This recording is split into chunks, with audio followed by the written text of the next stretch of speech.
To create broken tone, notice how the pencil only moves a couple of millimeters at a time. So I place the tip of the pencil onto the paper and I'll just wobble the end very lightly, creating a tonal mark.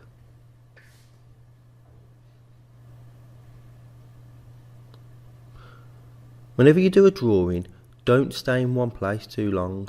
The idea is that you'll complete the drawing as a whole. It's not a case that you'll complete one small area, then move on to another area, and so forth and so forth. It should all be pretty much finished at the same time.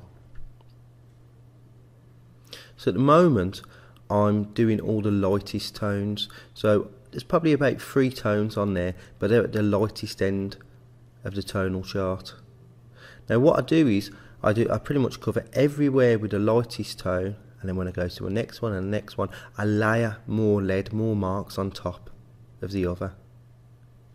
The other thing at the moment, I'm using a B pencil for the lightest tones, and in terms of getting a variation between those tones, what I do is I pack more or less marks together. So if I want it to be a light area, the broken tone marks will be very spaced out.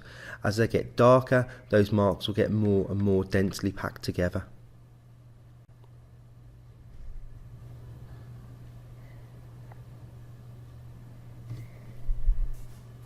So at this point now, as the tones are getting darker, I'm starting to use a 2B pencil.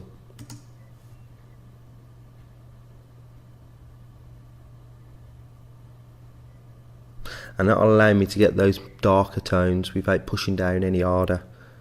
So remember, it's not about pushing down harder to get different tones. You can slightly, but generally it's about putting more layers of lead on top of each other, or varying the pencils that you're using.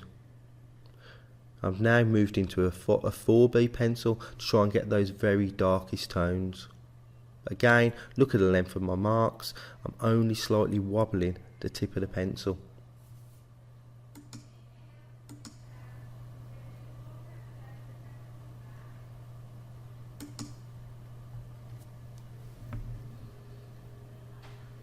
So I'm just working around the edges now, and those contour lines should have vanished. At this point, I'm working on the petals, and I'm going to get the lightest tone over all 3 petals. So the lightest couple of tones, I should have said.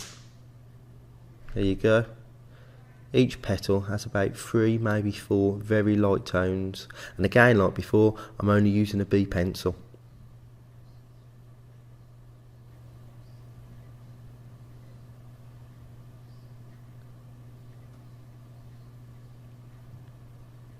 Still using a B pencil and building those marks up, either doing them very, very close together, or building up more layers of lead one on top of the other.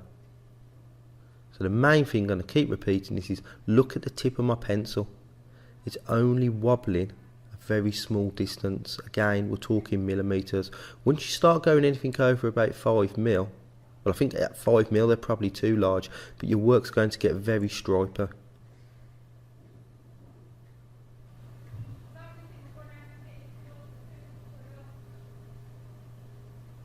So now I've started to get some of my mid-tones on. I'm using the 2B pencil at this point, working back over some of my lighter tones, getting a richness, a depth to that tone. It's gradually getting darker and darker.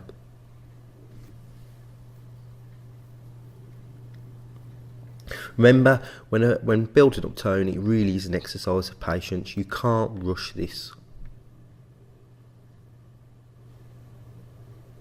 And remember, massively important, keep looking at the original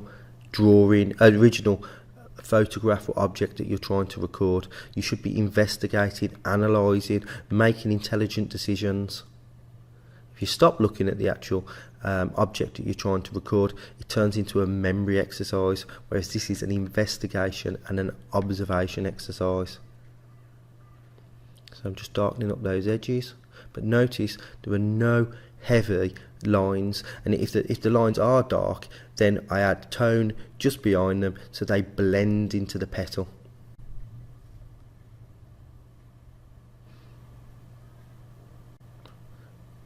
So at this point now, I'm using a 4B pencil, same technique, just going around picking out the darker tones.